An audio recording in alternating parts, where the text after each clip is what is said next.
Imagina uma pessoa que escuta o tempo todo assim, olha, você não vai casar, porque nenhum homem vai te querer. E essa mulher acreditou nisso. Quando ela sai à rua, ela não olha para ninguém, porque ela já está com aquilo instalado na cabeça dela que ninguém quer.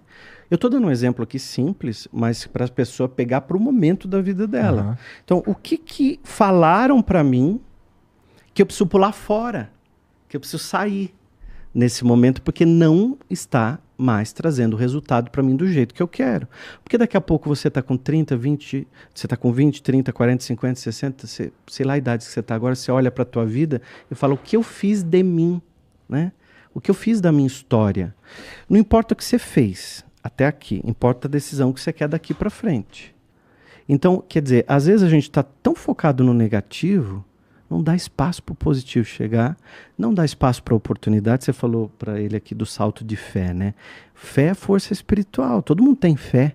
Você vai dormir, você colocou o celular para despertar, para acordar amanhã, isso é o quê? É fé. Você acredita que vai acordar vivo, tanto é que você coloca o celular para despertar. Se você não tivesse fé, você não colocava. Você faz agenda para fazer um compromisso semana que vem, que você tem fé que vai acontecer, que você está vivo. Então a gente tem fé nas pequenas coisas. Só que é muito mais fácil falar isso para os outros do que praticar dentro da nossa própria vida, né? Porque para eu ter fé, as pessoas falam muito assim, eu preciso ter fé para acontecer um milagre. Só que aqui no meio tem uma coisa chamada ação. Se você não tiver movimento, nada acontece para você. Você pode ter fé, você pode orar, você pode acreditar, você pode vibrar, não importa qual religião seja. Se você não tiver religião nenhuma e ainda assim acreditar que vai dar certo, isso aqui é fé. É uma força que você tem dentro de você. Só que para chegar aqui, no objetivo, no milagre, no ponto final que você queira, você precisa ter ação. Você precisa se preparar. Em geral? Sim, porque quando você fala de hábito, que é o que as pessoas mais fazem frequentemente, um hábito negativo, se você não inserir uma mudança de comportamento, que é o movimento, não vai mudar o resultado, porque o resultado vai ser sempre o mesmo. Quando chega essa época do ano, você começa a ouvir as pessoas falando com mais força, o ano que vem eu faço, o ano que vem eu mudo, o ano que vem você vai ver que eu vou arrebentar. Só que o que muda uma vida não é o calendário, são atitudes. De 31 de dezembro para 1º de janeiro é a mesma coisa. É você, com a mesma roupa, respirando igual, às vezes na mesma casa, no mesmo emprego, tudo igual. Só que se eu não mudar uma atitude minha, não é o calendário que vai mudar a minha vida. É minha atitude em relação àquilo que me machuca hoje, que me dói, que me tira dessa zona de conforto. Porque pode parecer confortável, mas ela causa um incômodo. Ela vai fazer você perder alguma coisa. Porque você vai olhar uma hora, você vai falar assim, mas por que eu não fiz aquilo diferente? Se eu tivesse feito, e aí vem um sentimento que ele é muito negativo, te puxa muito para baixo, que é a culpa. Então a culpa, ela dói. Por que eu não fiz? Por que eu não mudei? Por que eu não tomei tal decisão? E se eu tivesse feito, sabe? Aí vem o arrependimento. E aí começa aquela pessoa mais negativa do mundo, que é aquela que pega o copinho de café, que encosta lá perto da máquina e fica esperando chegar alguém que concorde com ela.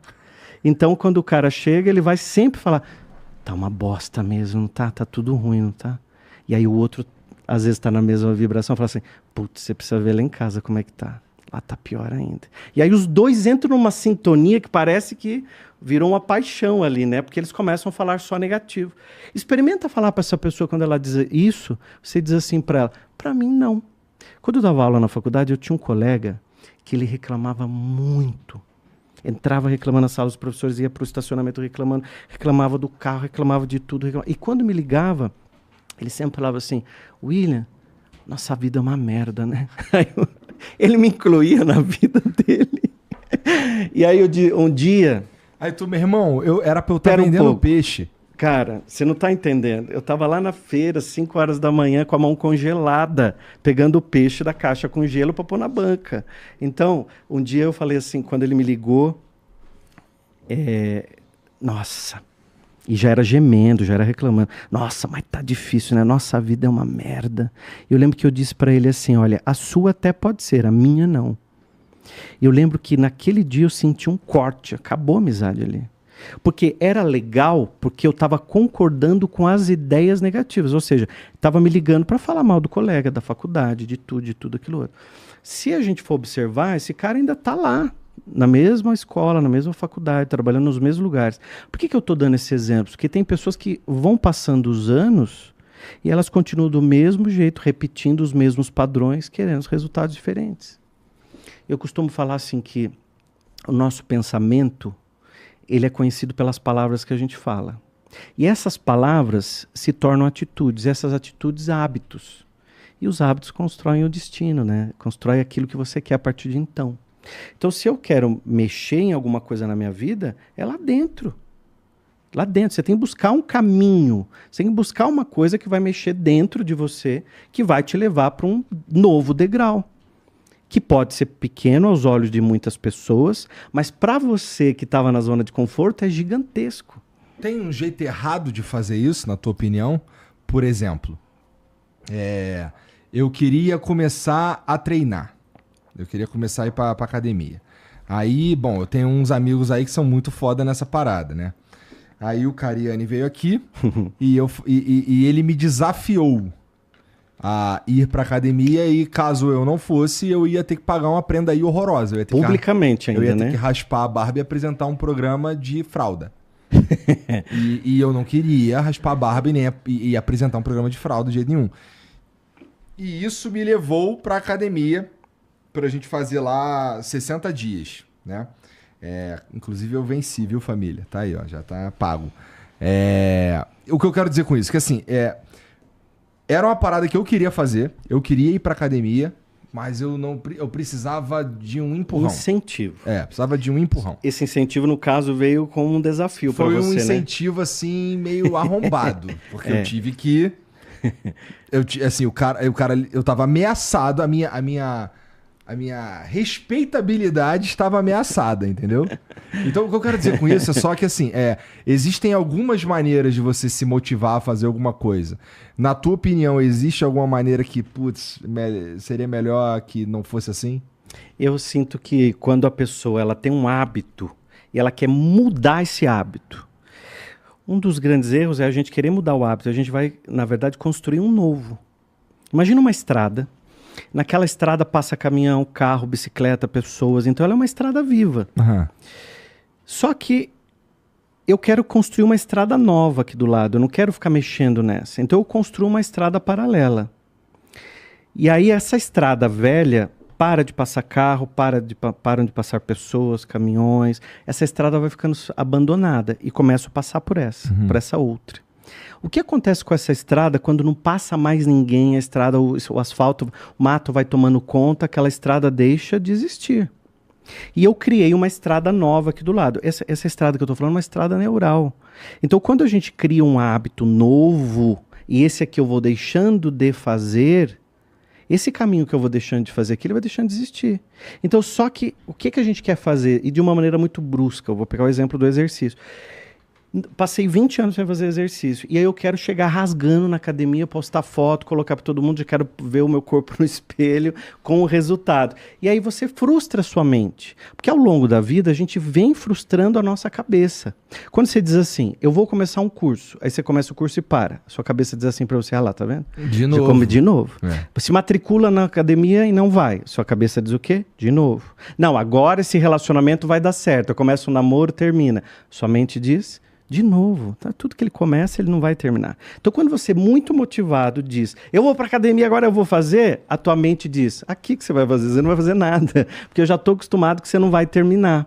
Então, a gente vai criando um hábito novo, um pouco por dia, 1% por dia. Então, um hábito novo hoje, o que eu posso fazer de pequeno que já vai me levar para um resultado novo? E a gente vai criando. Eu tenho um hábito assim, por exemplo, eu escrevo muito em casa, gosto de trabalhar em casa.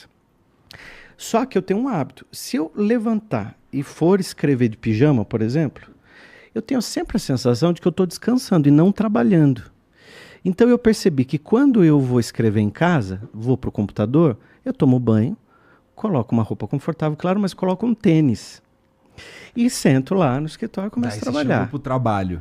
Cheguei no trabalho para minha mente. Eu estou trabalhando, a minha mente fica hiperfocada. Quando eu termino, e eu estou em casa, eu tiro esse tênis, tiro essa roupa, tomo banho e aí coloco aí sim o pijamão. Porque daí eu disse o que para minha mente? Agora eu não tô mais Acabou, trabalhando. eu não estou escrevendo mais. Acabou. O que a gente viu na pandemia? Tudo misturou. Sim. Então todo mundo foi para dentro de casa, ninguém sabia se ficava de pijama, se trocava de roupa, se tomava banho, se trabalhava, se descansava, se assistia filme. Então, na pandemia, você viu que isso tudo atrapalhou muito os hábitos das pessoas. Mas agora, depois da pandemia, a gente descobriu coisas incríveis. Por exemplo, as pessoas descobriram que podem ser produtivas trabalhando em casa, se organizando, trabalhando de uma maneira híbrida, né? Ela vai um pouco lá, um pouco aqui. Então a gente descobriu novas coisas de uma maneira mais forçada. Isso você tá falando do jeito que você encara o teu trabalho em casa? Cara, você sabe que eu nunca consegui aprender isso de maneira eficiente. Porque, vamos lá, eu tô na internet desde 2014 e exclusivamente na internet desde 2016. Cara, pra mim... Por exemplo, eu não moro aqui, né? Eu moro aqui bem pertinho, mas eu não moro aqui. Quando eu tô assim, antes de fazer o Flow, de ter um estúdio e tal, separado, não sei o quê, que eu fazia as minhas coisas só em casa, Sim. eu não consegui me educar a... Porque, ó, eu vou te falar o sentimento que eu tinha. Não é que eu trabalhava em casa, eu morava no trabalho, sabe? Eu nunca consegui... sair do modo trabalho quando as minhas coisas que eu fazia eram em casa. Isso daí, pra mim, fez um mal danado, sabe? O lance de poder ter de sair de casa pra trabalhar, nossa, é meio que pra você tomar o banho e botar o tênis, entendeu? Sim. Que é assim, em casa, eu não quero falar de trabalho, cara. Agora você consegue fazer isso. Agora sim, eu moro aqui do lado. Então, assim, eu passo boa parte... Hoje não, mas assim, em geral eu fico aqui bastante tempo. Mas chego em casa daqui, irmão, eu não quero falar de trabalho. Porque minha esposa trabalha comigo. Então, às vezes ela vem falar de trabalho. Cara, ó, vamos falar disso amanhã lá. Porque, putz, eu não sei se eu quero falar disso em casa. Eu já vi como é trabalhar, na verdade, morar no trabalho. E não curti. Achei ruim. Então vamos falar de trabalho no trabalho. Ou então, pelo menos num horário que a gente estaria trabalhando, não, sei lá, depois que eu chego em casa, que eu já chego tarde. Que você encerrou. Isso é criar um hábito novo. Então vocês fizeram um combinado, vocês criaram um hábito novo a partir de então. Pra mim, e cara, funciona. Aqui, ó, pra mente, pra paz, faz toda a diferença, de fato. Quando você estabeleceu isso, você estabeleceu um combinado entre as pessoas que estão ali naquela casa. Então, por que a gente não tem esses combinados com as pessoas que estão em casa ou com as pessoas que moram com a gente ou só com a gente, quando a gente mora sozinho? Então, combinado com você mesmo. Então, para você criar um hábito novo, a gente pode levar aí, os estudos mais novos dizem que pessoas até 14 dias, outras mais de 200 dias, né? Para criar um hábito novo. Então, é treino, é hoje, mas amanhã de novo e depois novamente. Então, veio o pensamento, ou negativo, ao contrário daquilo que você quer, você fala, peraí, eu penso assim, eu não pensaria assim, eu penso assim, assim, assim. Então, o ser humano é um animal que pensa sobre o próprio pensamento. Então, a gente consegue pegar o pensamento, colocar aqui do lado e olhar e falar assim, peraí, por que eu estou pensando isso? Por que eu estou pensando bobagem? Por que eu estou pensando em fazer tal coisa, né? Então a nossa cabeça vai o tempo todo conversando com a gente. Então a gente consegue pegar um pensamento que sabe que ele não é bom pra gente e eu posso reprogramar esse pensamento. Só que daqui a pouco ele volta. Lembra que eu falei que o pensamento é a coisa mais mal educada que tem, que ele chega e não pede licença? E ele vai querer entrar e ele vai chegando. Quando vem esse pensamento e você não educa esse pensamento negativo, por exemplo, de escassez, de que não vai dar certo, de que não adianta porque aqui não vou conseguir trabalhar, não vou conseguir ser produtivo, vou deixando para depois as coisas todas. Vem esse pensamento, eu vou deixando ele ficar, é como uma visita que está na sua sala, que você quer que vá embora, mas você continua servindo cafezinho, puxando assunto. Se você quer que aquela visita vá embora, a primeira coisa que você faz é parar de servir café, não é? Daqui a pouco você para de puxar assunto. A pessoa parou o assunto, você para também.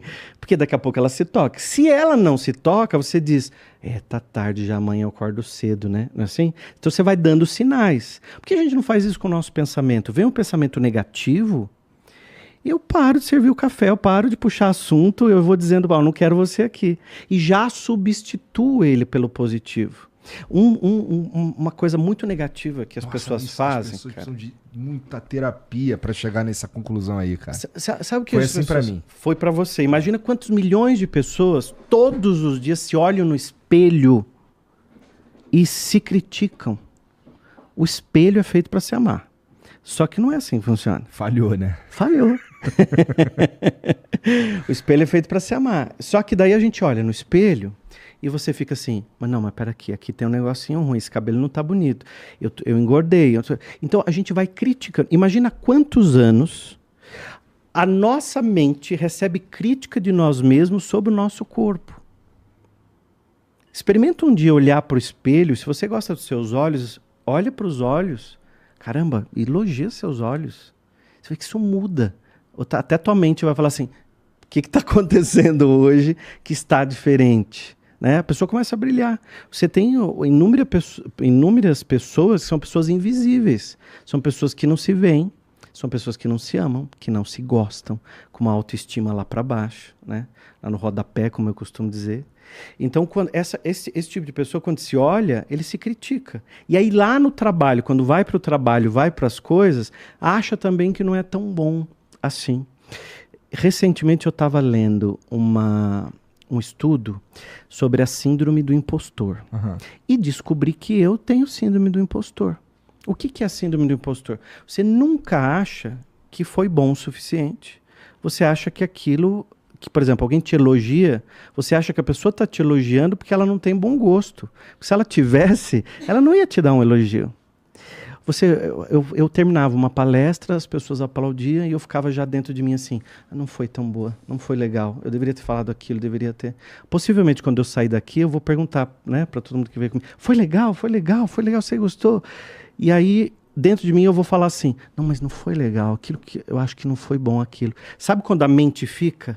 Então você vê, o terapeuta está dizendo para você que ele tem uma mente que também ela fica conflitante. Isso é uma síndrome do impostor. A pessoa acha que ela nunca foi boa o suficiente. Eu termino de escrever um livro, eu leio, releio, mando para amigos que são críticos, né? E falo, não, tá bom o livro. Eu falo, não, mas e se mudar isso aqui? Você não acha se a capa fosse assim? Então, aí é uma síndrome do impostor. Então, o que está acontecendo? Não é muita terapia para você chegar a esse ponto. Eu acho que é uma etapa da gente se olhar. Porque a gente não foi educado para se olhar, né? A gente foi educado para olhar o que o outro pensa sobre a gente. Você tá lá criança e a mãe fala assim, o que a vizinha vai pensar de você? O que a sua tia vai falar se você não for na festa? Sua avó vai ficar triste se você não for no aniversário dela. Ah, nesse sentido eu sou um pouco privilegiado, porque eu sempre caguei bastante porque os outros estão pensando de mim. Mas por outro lado... não é bom? Não é um alívio assim? Eu acho. É maravilhoso. Tal pessoa vai ficar triste porque você não foi. Ué, mas quem vai ficar triste é ela. Eu tenho minha escolha, meu livre-arbítrio de não ir. Então, se eu escolho não ir, isso dá um alívio. Porque quando você vai sem vontade de ir, você está falando não para você. E toda vez que você fala sim, querendo dizer não, morre um pedaço de você aí dentro. Porque você sabe que você está fazendo errado. Para você. É, verdade. Mas, pô, não é melhor o cara se achar um merda do que ele se achar um deus? Eu acho que os dois extremos são ruins. Porque para eu me achar um merda, eu tenho que me comparar com alguém. Que também deve ser uma merda. Porque como é que eu vou saber que eu sou ruim? Eu tenho que me comparar. Só isso aí que você tá falando, por exemplo. Putz, eu acho que eu não fui tão bem. Ah, tá, entendi. Sua pergunta, tá. Não sei se eu É a preciso pessoa que se acha muito, entendi. Nesse sentido pode ser sim. Porque a pessoa que se acha muito, que ela é perfeita, ela às vezes se impede de aprender coisas novas. Isso, eu acho que sim. Porque quando você quer melhorar, não aquele perfeccionismo doentio que vai te machucar e tirar você dos eixos, mas o querer melhorar é bonito. Porque você fala assim, e eu sempre pergunto, foi legal? Foi bom? Fez sentido? Você gostou, você leu o livro, mas você fez sentido para você? O que te ajudou? Porque sempre vem um feedback, sempre vem uma coisa assim que você fala, pois é, eu não tinha pensado nisso. Aí vem os sinais, que é você aprender a ouvir os sinais. Porque o que são os sinais? Né? Tem uma escritora que chama Catherine Ponder, que eu gosto muito dela. Ela tem uma frase que ela diz assim, há pó de ouro no ar para você. E eu gosto muito dessa frase, falo muito ela nos vídeos. Há pó de ouro no ar para você. O que é isso? São oportunidades que vêm. Então há pó de ouro no ar para você, há pó de ouro no ar para mim. Só que eu preciso aprender a enxergar. Porque o cara que só vai olhar para o problema, ele não vai enxergar. Tem o texto famoso de Santo Agostinho, que ele fala que 2 homens estavam atrás das grades de uma prisão. Um viu a lama, o outro viu as estrelas. Então, os 2 estavam no mesmo lugar, com o mesmo ângulo, com as mesmas ferramentas, as mesmas possibilidades, as mesmas condições. Só que um olhou para baixo, outro olhou para cima. Então, a gente tem que se perguntar para onde eu estou olhando, para que eu possa enxergar um caminho para sair. Se a gente continuar imaginando que a vida não vai dar certo, que tá ruim e tá difícil mesmo para todo mundo, que tá em crise. A gente cresceu ouvindo isso. Que tá em crise, que tá difícil, que tá complicado, que aqui ninguém vai para frente. O ano que vem aí muda. Então vai sempre jogando. Então se a gente quer mudar a nossa vida, é criar um hábito novo, na direção de fugir disso tudo. Até daquele miolinho lá que não te fazia feliz. Que é o poder de pular fora quando nada mais faz sentido. Como é que é? Pula fora. O poder de pular fora quando nada mais faz sentido. Quando você fala em mim, basta. Não quero mais isso aqui. Isso serve para tudo, para um relacionamento, para um trabalho, para uma amizade que não tá te levando mais para frente. Mas tem que tomar cuidado também, na minha opinião, para não pular fora demais o tempo inteiro das paradas que às vezes você acredita, né? Porque assim... Senão você fica conhecido como o cara que não fica em lugar nenhum. Cara, que assim, ó, por exemplo, se a gente for falar de trabalho ou de, sei lá, uma meta que você tem na sua vida, um objetivo e tal... ser perseverante também é importante, né? Nem sempre as coisas dão certo da maneira que você previu. E nem sempre na primeira vez. Nem sempre na primeira vez. Exatamente, nem sempre na primeira... Muitas vezes não dá certo na primeira vez, né? Então, o poder de pular fora é sensacional, mas... É quando nada mais faz sentido. O poder de julgar quando pular fora tem que vir junto, na minha opinião. Quando você... uma coisa não estava mais fazendo sentido para você e começou a doer, começou a incomodar, tá te deixando triste, deprimido, tua alma tá falando com você, tá te comunicando que tem algo errado ali. E às vezes a gente tem essa intuição, a gente tem essa coisinha ali que vai lá e fala dentro da gente, mas a gente fala assim, não, isso aí é bobagem, não, isso aí...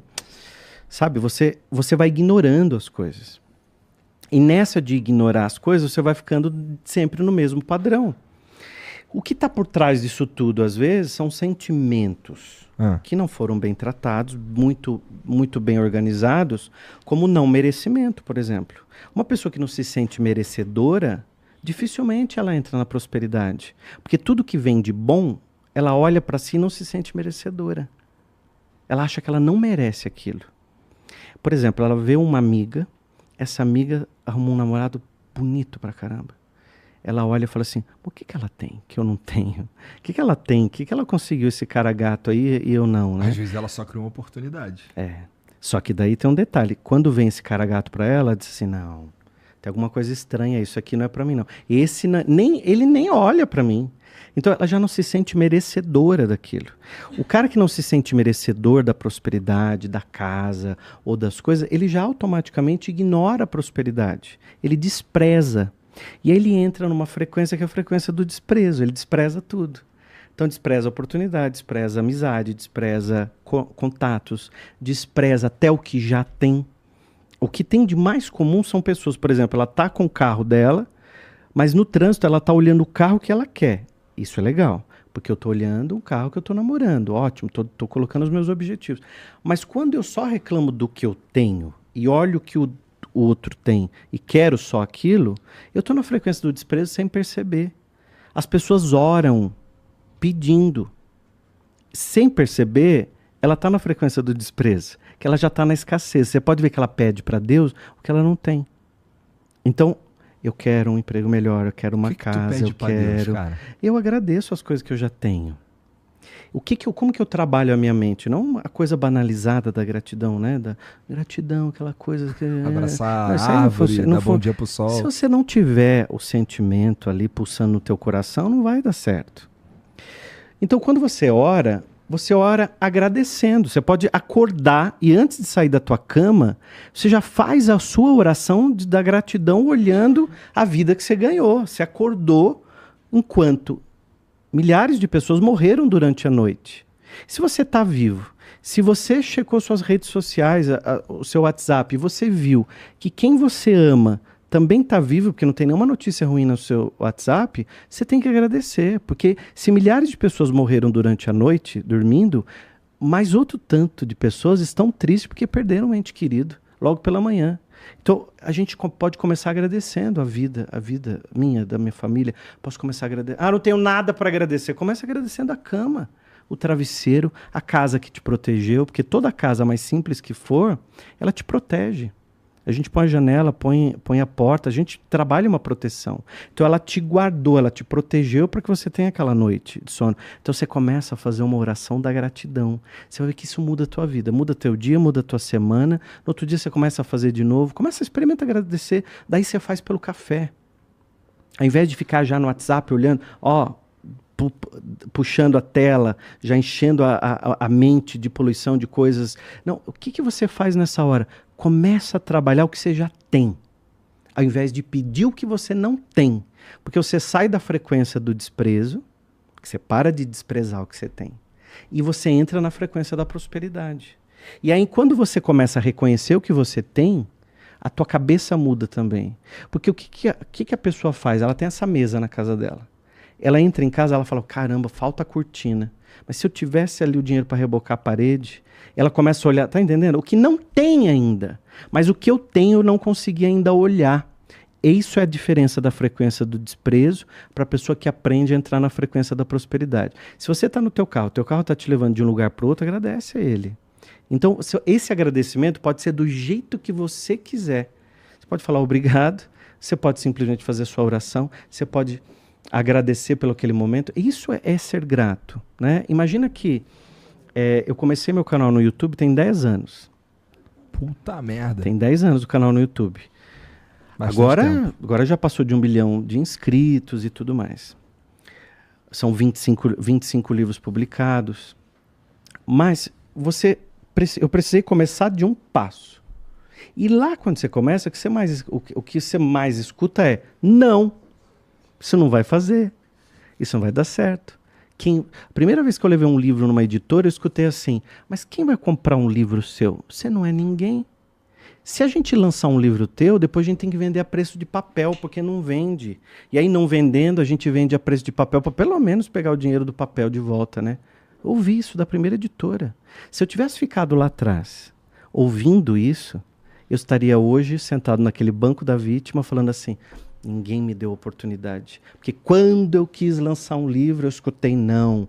Mas se eu tivesse padrinho, se eu tivesse, sabe, um QI, se eu tivesse sorte, aí eu posso pegar a desculpa que eu quiser para justificar a minha verdade, que podem se tornar verdades absolutas. Uhum. Então a minha verdade, às vezes, está aliviando a minha mente.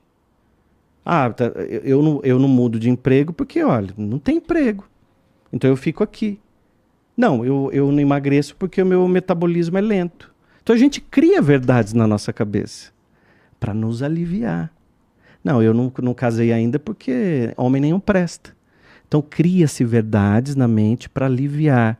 Não, eu não quero dinheiro porque o dinheiro ele traz muito problema. Você já viu isso? Dinheiro traz problema, dinheiro vai trair problema. Dinheiro, é a raiz de todo mal. Se você me falar assim que o dinheiro não é o último lugar que você quer chegar, eu concordo contigo. Porque, em geral... Bom, vamos lá. Eu vou falar da minha experiência. Eu achei que quando eu tivesse dinheiro, não ia ter mais problema. Nada na minha... Eu não ia ter que me preocupar com problemas. Uhum. E aí teve um momento que eu comecei a ter dinheiro. Aí quando eu comecei a ter dinheiro, cara, talvez talvez tenha sido uma das fases mais... que eu tava mais perdido na vida. Porque a pergunta que eu fazia pra mim mesmo era, e agora? E qual que é o próximo... Puta, cheguei, cara, é isso? Porra, não, muito vazio isso aqui, cara. Tem que ter alguma outra coisa.